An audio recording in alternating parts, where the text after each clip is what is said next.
Hello there, this is Cool Talk Talks. We're going old school today. If you hear a racket in the background, it's my fan because my AC broke. Now, you may have noticed I just said that the name of my YouTube account is now Cool Talk Talks. It used to be Cool Talk. But what happened was I was starting to lose a lot of viewers because other people also have YouTube accounts called Cool Talk. We also have Cool Talk Learning Center, Cool Talk Hot Topics, Cool Talk Joe Cool, and so on and so forth. So anyway, I changed the name of my account to Cool Talk Talks. Keep that in mind. So when you search for me, Cool Talk Talks, you should bring me up a lot easier.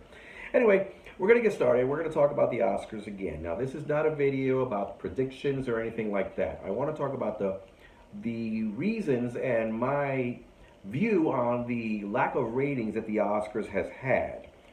Now, some of the problems is of their making, some of it is not. Some things are out of their hands. Um, in the past, if you wanted to see the Oscars, you had to go to ABC and watch it live. Other than that, you could read about it in the next day's paper. Now, in 1998, that was the year of Titanic. There were 57.25 million viewers. In 2021, we only had 10 million. Of course, there was a pandemic going on, but let's put some of these things into perspective. If you want to watch the Oscars and you don't want to see a 3 to 4 hour show Sunday night, you have to work tomorrow. You could catch it on YouTube. Some people put some of the favorite categories out there simultaneously, or you could not watch TV or get up early in the morning and either see an update or watch it live on YouTube. So we have all these streaming services. Plus, there's too many award shows, and a lot of people are getting turned off by it. Now, if we go before the pandemic in 2019, there were 30 million people watching the Oscars. Now, not as good as the 57 million that watched in 1998, but not as dramatic. And let's put that in perspective. If you watched Game of Thrones, the final episode of Game of Thrones, which I think was that one or the one before, had the highest number of viewers, which was about close to 13 million. So Oscars at their worst got 10 million or so. So that's not too bad. You're reaching Game of Thrones numbers with a lot smaller budget. So anyway, let's see. I have to say, some people say, well, why is it the Oscars? Why is it that people are not watching the Oscars? And part of it has to do with marketing. In the past, they would announce on television, the Oscars on ABC coming up Sunday night, etc., etc. The world has changed. A lot of people come home and don't watch TV like they used to. What do? They get on their phones. So the Oscars have to be marketed to the new generation, cell phones, social media, Twitter, Facebook, so on and so forth in order to attract more and more viewers. The world has changed. Now, if you're wondering, are the Oscars even relevant? I say yes, and here's why. There's a lot of movies that the Oscars have either nominated or given the award to that are excellent films that I might have missed if it wasn't for the fact that they were nominated or won. Case in point, Parasite, if you haven't seen it, excellent film. Marriage Story, No Country for Old Men, La La Land, Moonlight, Slumdog Millionaire, Silver Linings Playbook. These are good films, and if it wasn't for the nominations, it's possible that I would have seen it or caught it down the line some other time. I didn't watch them because of word of mouth. Now, here's a problem, though. In 2009, this is where the troubles really started to begin. In 2009, The Dark Knight, the Batman film, a lot of people expected it to be nominated, and it wasn't. Slumdog Millionaire, excellent film, won the Oscar that year. If The Dark Knight had been nominated, I'm very sure it would have brought in a lot more viewers. I don't know how many more, but it would have made a difference. So what did the Academy do? They got desperate. And the very next year, they increased the number of nominees from 5 to 10. And that's a problem. When you have 5 nominated films, you can make it a point to watch 5 movies before the Oscars come out. And instead of 10. When you have 10, the playing field gets very crowded. Number one, it's hard to watch all these films. We're on a budget.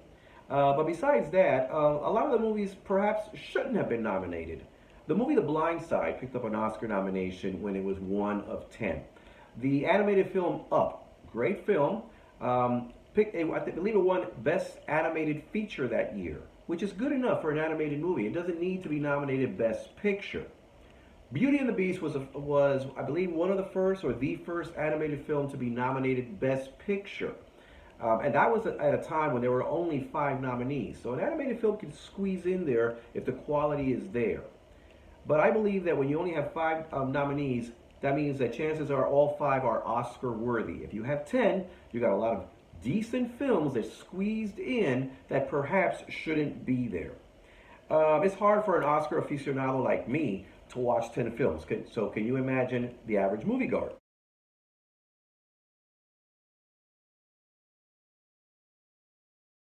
It seems desperate.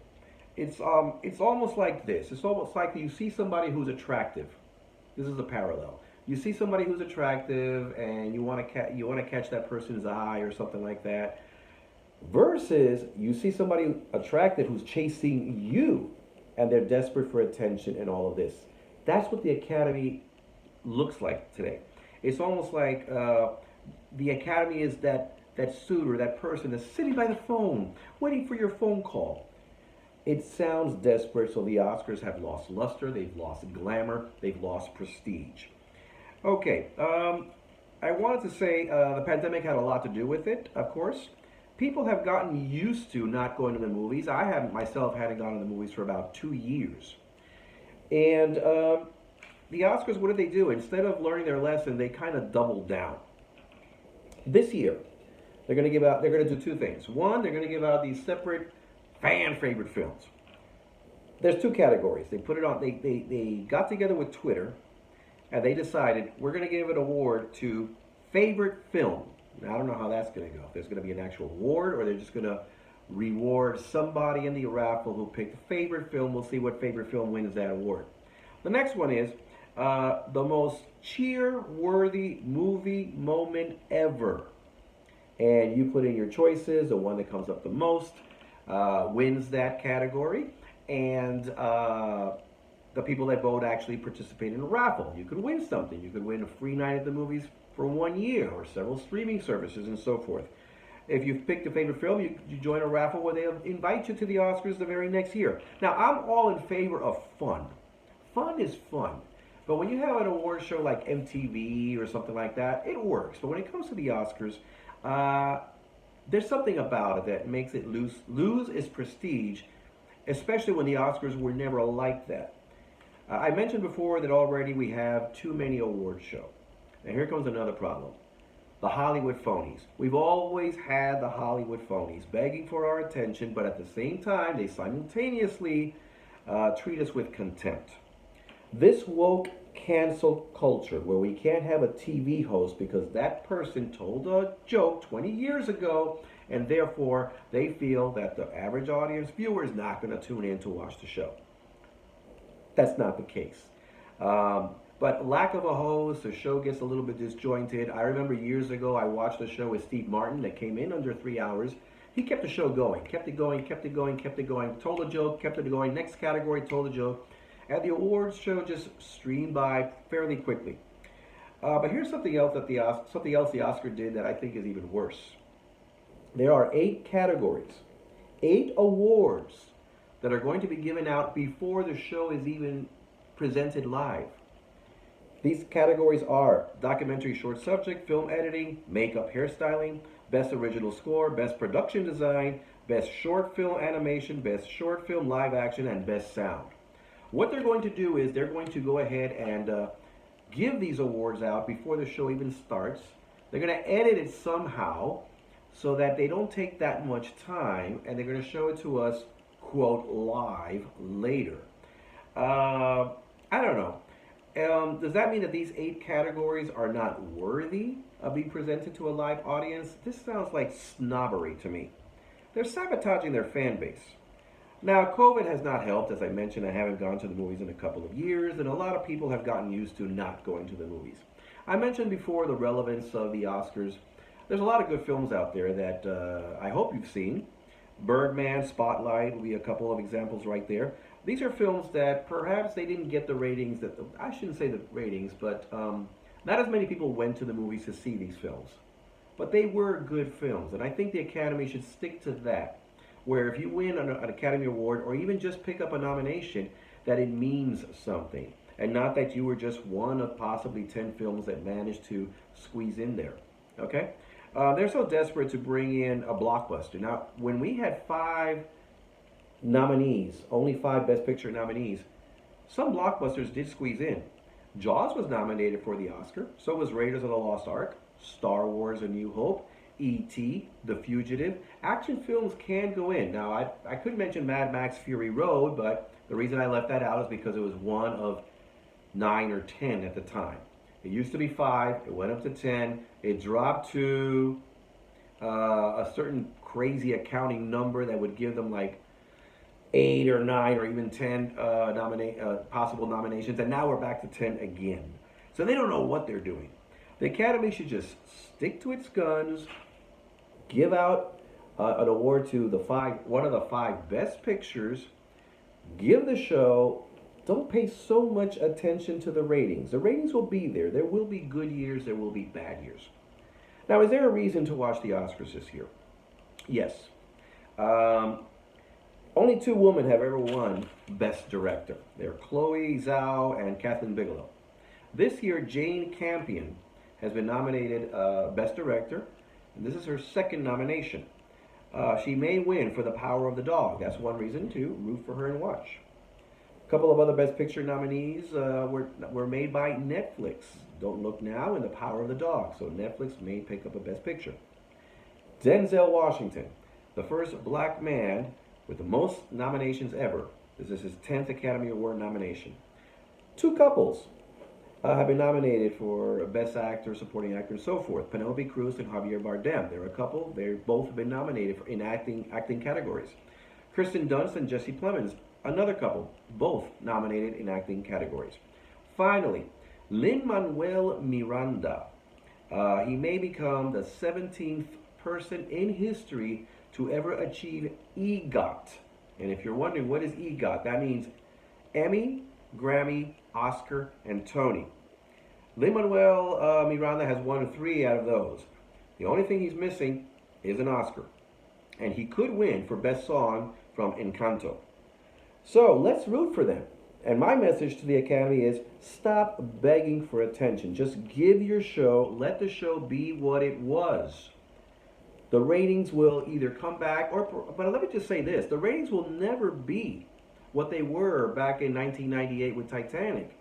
You have too many other options out there. I mean, you can stream it later, you can do so many things, too many awards, and so forth. If there was a way to get the Hollywood phonies to stop pontificating and dividing the country or dividing us further, that would help. I don't know if that would ever happen.